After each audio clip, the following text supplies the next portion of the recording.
Thưa quý vị và các bạn, chào mừng các bạn đến với bản tin ngày hôm nay. Xin chúc quý vị có được ngày mới an lành và một ngày làm việc nhiều niềm vui. Hôm nay đài chúng tôi gửi tới quý vị nội dung sau. Trung Quốc đe dọa bán phá giá trái phiếu Mỹ, chuyên gia nói cứ tự nhiên. Truyền thông Bắc Kinh, Trung Quốc phải chuẩn bị cho chiến tranh. Sau đây là chi tiết nội dung. Trung Quốc đe dọa bán phá giá trái phiếu Mỹ, chuyên gia nói cứ tự nhiên. Theo phân tích, muốn làm tổn thương đồng đô la. Cuối cùng, Trung Quốc cũng chịu ảnh hưởng nặng nề trong khi đồng đô la sẽ phục hồi nhanh chóng nhờ động thái của các ngân hàng trung ương các nước. Ngày 10 tháng 9 năm 2020, giáo sư Gordon Chang, chuyên gia về Trung Quốc có bài viết đăng trên trang của Viện Gatestone sau khi Đảng Cộng sản Trung Quốc tỏ ý sẽ bán tháo trái phiếu kho bạc Mỹ. Sau đây là phần chính của bài viết. Trung Quốc công khai nói về một vụ vỡ nợ của Mỹ, thực chất là tuyên bố có ý định hủy hoại nền kinh tế Mỹ, Washington nên đánh trả. Vào ngày 3 tháng 9, Thời báo Hoàn Cầu, tờ báo của Đảng Cộng sản Trung Quốc đưa tin rằng Bắc Kinh có khả năng sẽ bán một số hoặc tất cả các khoản nắm giữ trong kho bạc Hoa Kỳ. Quan trọng hơn, bài báo cho rằng Hoa Kỳ có thể lần đầu tiên vỡ nợ. Chính quyền Trung Quốc chắc chắn đang cố gắng gây bất ổn cho Mỹ và có vẻ như họ sắp tuyên chiến kinh tế toàn diện với Mỹ. Bắc Kinh đã sẵn sàng, do đó câu hỏi đặt ra cho chính quyền của Trump là liệu Mỹ còn nên tấn công trước hay không? Đúng, điều đó nên xảy ra và Washington nên tấn công Bắc Kinh hết sức có thể. Một cuộc tấn công ác độc từ Trung Quốc tạo ra một phản ứng áp đảo từ Mỹ. Tờ Hoàn Cầu viết, Trung Quốc có thể giảm dần lượng nắm giữ trái phiếu kho bạc Mỹ xuống còn khoảng 800 tỷ đô la từ mức hơn 1.000 tỷ đô la hiện tại. Thâm hụt liên bang của Mỹ tăng cao sẽ làm tăng rủi ro vỡ nợ và chính quyền của Trump vẫn đang tiếp tục cuộc tấn công dồn dập về Trung Quốc, các chuyên gia cho biết. Tờ báo Trung Quốc sau đó dẫn lời của Chu Maohua từ ngân hàng Everest Pride của Trung Quốc. Không vỡ nợ trước đây không có nghĩa là nó sẽ không vỡ nợ trong tương lai. Rủi ro đang tích tụ với các khoản nợ tăng cao và triển vọng kinh tế sụt giảm ở Mỹ. Đúng vậy, các khoản nợ đang tăng lên. Kết quả là giá trị đồng đô la trong 2 năm đã kết thúc vào tháng 3. Cảm ơn Trung Quốc vì sự đảo ngược vận may của đồng bạc xanh. Thâm hụt ngân sách liên bang cao do các biện pháp cứu trợ virus Vũ Hán và kỳ vọng rằng Cục Dự trữ Liên bang Mỹ sẽ giữ lãi suất ở mức cực thấp đã làm suy yếu đồng tiền của Mỹ. Vâng, thưa ông Chu, nền kinh tế Mỹ đã xuống dốc, chịu sự mức sụt giảm nghiêm trọng 31,7 so với GDP quý trước trong quý 2 năm nay. Tuy nhiên, Hoa Kỳ không còn xuống dốc nữa. Ngược lại, Mỹ hiện đang nhanh chóng phục hồi. Nền kinh tế có thêm 1,8 triệu việc làm trong tháng 7 và 1,4 triệu việc làm trong tháng trước. Hầu hết các chỉ số đều cho thấy sự tăng trưởng mạnh mẽ trong quý tiếp theo. Ví dụ ước tính mới nhất của Fed tại Atlanta vào ngày 3 tháng 9, dự báo tăng trưởng GDP 29,6%. Những dự đoán về một siêu chữ V trong ngày lao động của Tổng thống Trump cho thấy một sự phục hồi giống như tên lửa không thể quá xa mốc dự đoán. Trong mọi trường hợp, Đảng Cộng sản Trung Quốc công khai nói về một vụ vỡ nợ của Mỹ là hoàn toàn không chấp nhận được. Những lời nói của họ là không có cơ sở, mang theo ác ý và về cơ bản là một tuyên bố về ý định phá hủy nền kinh tế Mỹ. Washington nên đánh trả. Trong nhiều thập kỷ, các nhà hoạch định chính sách Mỹ đã bỏ qua các hành vi tội phạm và các hành vi thương mại mang tính săn mồi khác của Trung Quốc. Họ hy vọng Trung Quốc sẽ tự cải biến mình theo các quy tắc của nền kinh tế toàn cầu. Thật không may, những hy vọng đó đã bị tiêu tan khi Bắc Kinh ngày càng gia tăng hành vi trộm cắp tài sản, trí tuệ của Mỹ và tiếp tục vi phạm thương mại và các nghĩa vụ khác. Không có cách nào, dù nịnh bợ hay ngợi ca, để thuyết phục Trung Quốc chấp nhận các thỏa thuận và chuẩn mực. Trong trường hợp này, phân tích trở nên hấp dẫn, như Tổng thống Trump đã thảo luận trong một cuộc họp báo ngày lễ lao động. Chúng ta đã mất hàng tỷ đô la và nếu chúng ta không làm ăn với họ, chúng ta sẽ không mất hàng tỷ đô la. Lý do tách rời của Trump có thể không được ủng hộ trong lý thuyết kinh tế cổ điển, rằng thâm hụt thương mại không nhất thiết phải chuyển thành tổn thất và không được coi là tốt hay xấu. Nhưng cuối cùng ông ấy đã đúng về thiệt hại kinh tế mà Trung Quốc đã gây ra và những gì nên làm. Trước tiên, tách rời có nghĩa là đưa ngành sản xuất trở lại Mỹ. Điều bắt đầu diễn ra chậm chạp từ khi Tập Cận Bình cai trị Trung Quốc. Họ bắt đầu đẩy các công ty nước ngoài ra rìa và các công ty sản xuất hàng hóa gần gũi với nhu cầu khách hàng, và do chênh lệch với chi phí sản xuất của Trung Quốc và Mỹ thu hẹp. Bây giờ tốc độ phân tách đã tăng lên. Thuế quan của Tổng thống Trump được áp đặt như một biện pháp khắc phục hành vi trộm cắp tài sản trí tuệ. Đã thuyết phục nhiều doanh nghiệp rằng xích mích và sự không chắc chắn trong thương mại Mỹ-Trung sẽ trở nên ngày càng tồi tệ hơn. Ngoài ra, Bắc Kinh năm nay đã tăng gấp đôi mức độ không đáng tin khi là một thành viên trong chuỗi cung ứng toàn cầu. Ví dụ, vào tháng 3, Trung Quốc đã đe dọa ném nước Mỹ vào một biển virus corona, cụ thể hơn là cắt nguồn cung cấp thiết yếu như dược phẩm và đồ bảo hộ y tế. Mối đe dọa không khiến người Mỹ sợ hãi và khiến Tổng thống Trump buộc phải hành động. chẳng hạn như lệnh hành pháp ngày 6 tháng 8 của ông yêu cầu mua các loại thiết yếu từ các doanh nghiệp Hoa Kỳ. Các quốc gia khác bao gồm cả Nhật Bản cũng đang đi theo hướng tương tự, cũng cố gắng đưa các công ty của họ ra khỏi Trung Quốc.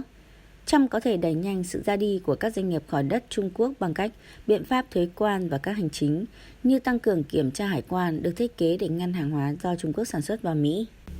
Việc mất quyền tiếp cận thị trường Hoa Kỳ sẽ làm rung chuyển Trung Quốc. Năm ngoái, thặng dư thương mại hàng hóa của Trung Quốc so với Mỹ lên tới 81,8% tổng thặng dư thương mại hàng hóa của nước này, cho thấy sự phụ thuộc rất lớn vào thị trường Mỹ. Tổng thống Trump đã sử dụng quyền hạn theo đạo luật quyền lực kinh tế khẩn cấp quốc tế năm 1977 và thậm chí đạo luật giao dịch với kẻ thù năm 1917. Ông có thể ra lệnh cho các công ty Mỹ chấm dứt các thỏa thuận hợp tác kỹ thuật với Trung Quốc, cấm đầu tư vào thị trường Trung Quốc và chấm dứt bán tất cả các sản phẩm công nghệ. Trung Quốc có thể không hồi phục nổi sau những hành động như vậy. Một ví dụ cụ thể, tình hình hiện cho thấy rằng Huawei, công ty mà 6 tháng trước được cho là sẽ chiếm lĩnh mạng 5G của thế giới, có thể sớm phải ngừng giao thiết bị mạng vì họ đang gặp khó khăn trong việc mua chip. Mặc dù hiện là nhà bán điện thoại thông minh lớn nhất thế giới, nhưng Huawei sẽ phải chấm dứt sản xuất. Công ty Trung Quốc thông báo rằng việc sản xuất chip Kirin để sử dụng trong các thiết bị di động của họ sẽ ngừng vào ngày 15 tháng 9 này. Tất cả điều này đưa chúng ta trở lại mối đe dọa của thời báo Hoàn Cầu về việc bán tháo trái phiếu kho bạc Mỹ. Các quan chức Trung Quốc đã nói đến việc bán phá giá trái phiếu Mỹ, cái gọi là lựa chọn hạt nhân ít nhất là giữa năm 2008. Nhiều người Mỹ đã đe dọa nói rằng Washington không thể chống lại Bắc Kinh vì họ sở hữu trái phiếu kho bạc Mỹ. Tuy nhiên, đó là một mối đe dọa rỗng tuếch, mặc dù theo số liệu của Bộ Tài chính, Trung Quốc là nước nắm giữ trái phiếu lớn thứ hai của Mỹ với 1.074.000 tỷ đô la. Các quan chức Trung Quốc đã không thể thực hiện vì một số lý do. Ví dụ, nếu họ bán trái phiếu Mỹ, họ sẽ nhận lại được đô la, vì 100% nghĩa vụ của nước Mỹ được tính bằng đồng tiền đô la. Nếu các quan chức Trung Quốc có ý định làm tổn thương Mỹ, họ phải chuyển tiền bán được sang các loại tiền tệ khác. Việc chuyển đổi đó sẽ đẩy giá trị của các loại tiền tệ khác đó lên mức trần và các ngân hàng trung ương ở các quốc gia đó sẽ phải cân bằng lại giá trị. Nói cách khác, họ sẽ phải giảm giá trị đồng tiền của mình bằng cách mua lại đô la. Kết quả thực sự của việc Trung Quốc thực hiện lời đe dọa là để các nghĩa vụ của Bộ Tài chính Hoa Kỳ vào tay các quốc gia thân thiện hơn với Hoa Kỳ. Đúng vậy, người Trung Quốc có thể gây xáo trộn trên thị trường toàn cầu trong vài tuần, nhưng kết quả cuối cùng của nỗ lực của họ sẽ là một Hoa Kỳ không còn cảm thấy nể nang gì những người Trung Quốc Cộng sản nữa.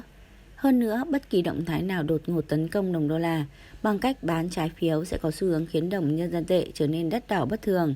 Từ đó sẽ giết chết lĩnh vực xuất khẩu của Trung Quốc, vốn vẫn là trụ cột của nền kinh tế nước này. Trung Quốc đã bán khoảng 1.000 tỷ đô la trái phiếu Mỹ kể từ giữa năm 2014 để hỗ trợ giá trị đồng tiền của mình và không có ảnh hưởng gì đến thị trường toàn cầu hoặc khả năng vay của Mỹ. Quyền lực của Trung Quốc phụ thuộc vào việc liên tục mang lại sự thịnh vượng cho người Trung Quốc. Vì vậy, tổ chức đó chỉ tồn tại khi có sự cho phép của Hoa Kỳ. Sau lời đe dọa của thời báo Hoàn Cầu vào tuần trước, đã đến lúc rút lại sự cho phép đó bằng cách cắt đứt hợp tác thương mại, đầu tư và kỹ thuật. Vì vậy, Trung Quốc muốn bán trái phiếu của Mỹ ư? Cứ tự nhiên. Truyền thông Bắc Kinh, Trung Quốc phải chuẩn bị cho chiến tranh. Trung Quốc phải chuẩn bị về mặt quân sự và đạo đức cho chiến tranh. Tổng biên tập thời báo Hoàn Cầu Hồ Tích Tiến khẳng định trong một bài xã luận. Trong một bài xã luận có tiêu đề Trung Quốc phải chuẩn bị về mặt quân sự và đạo đức cho chiến tranh. Tổng biên tập thời báo Hoàn Cầu Hồ Tích Tiến khẳng định, tuy người dân Trung Quốc không muốn chiến tranh, nhưng tranh chấp lãnh thổ ngày càng trầm trọng của Bắc Kinh với các nước khác chẳng hạn như Ấn Độ đe dọa phá vỡ hiện trạng này. Trung Quốc hiện đang tham gia vào các tranh chấp lãnh thổ với một số quốc gia láng giềng được Hoa Kỳ khuyến khích đối đầu với Trung Quốc. Một số quốc gia này tin rằng sự hỗ trợ của Hoa Kỳ mang lại cho họ cơ hội chiến lược và cố gắng đối xử với Trung Quốc một cách thái quá. Họ tin rằng Trung Quốc dưới áp lực chiến lược của Hoa Kỳ sẽ sợ hãi và không muốn hoặc không thể tham gia vào xung đột quân sự với họ, ông Hồ tuyên bố. Ngoài các cuộc xung đột khác bên ngoài Nam Á, những nỗ lực bất hợp pháp của Bắc Kinh nhằm chinh phục Biển Đông, cụ thể là tuyên bố về thống nhất Đài Loan. Quốc đảo có chủ quyền giáp biển với Trung Quốc bằng vũ lực nếu cần, có nghĩa là nguy cơ việc Trung Quốc đại lục bị buộc phải tham gia chiến tranh vũ trang đã tăng mạnh trong thời gian gần đây, theo ông Hồ. Vị tổng biên tập nói thêm rằng, xã hội Trung Quốc phải có can đảm thực sự để tham gia một cách bình tĩnh vào một cuộc chiến tranh nhằm bảo vệ các lợi ích cốt lõi và sẵn sàng chịu đựng cái giá phải trả. Ông dự đoán, chúng ta tự tin giành chiến thắng trên chiến trường nếu xảy ra xung đột với các lực lượng láng giềng có tranh chấp lãnh thổ với Trung Quốc. Tương tự, nếu xảy ra chiến tranh với Hoa Kỳ gần vùng ven biển của Trung Quốc, chúng ta cũng có cơ hội chiến thắng. Tổng biên tập tờ báo nhà nước này đề xuất 5 hành động mà Trung Quốc nên thực hiện trước khi tham chiến với một lực lượng láng giềng. Đề xuất thứ 5 là Bắc Kinh phải đưa ra tối hậu thư trước để một cuộc chiến tranh chính nghĩa có thể được bắt đầu một cách ngay thẳng. Tuy nhiên, ông Hồ nói thêm rằng hành động này nên được thực hiện chỉ trong những tình huống gay cấn, nếu chúng ta cần nổ những phát súng đầu tiên. Xung đột lãnh thổ của Trung Quốc với Ấn Độ và Đài Loan tiếp tục leo thang. Hôm 10 tháng 9, Bộ Quốc phòng Đài Loan cho biết máy bay chiến đấu của Quân đội Giải phóng Nhân dân Trung Quốc đã vi phạm không phận Đài Loan 2 ngày liên tiếp trong tuần này. Bộ này lên án các cuộc xâm nhập là một hành động gây mất ổn định, đe dọa hòa bình khu vực. Trung Quốc và Ấn Độ đã có một cuộc tranh chấp biên giới ở phía tây dãy Himalaya kể từ tháng 5. Xung đột đã gây ra cuộc đụng độ biên giới đẫm máu nhất trong 45 năm qua giữa các trung đoàn biên giới của hai quốc gia vào ngày 15 tháng 6. Ngày 7 tháng 9, cả hai bên đã cáo buộc nhau nổ súng vào các trung đoàn biên giới đối lập gần lãnh thổ phía bắc Ladakh của Ấn Độ. Nếu đúng như vậy, vụ việc sẽ đánh dấu những phát súng đầu tiên bắn dọc biên giới Ấn Độ-Trung Quốc trong 45 năm qua. Bộ trưởng Quốc phòng của cả hai quốc gia đã gặp nhau trong tuần này tại Moscow để hội đàm ngoại giao. Truyền thông Trung Quốc mô tả sự kiện này là cơ hội cuối cùng để tránh chiến tranh.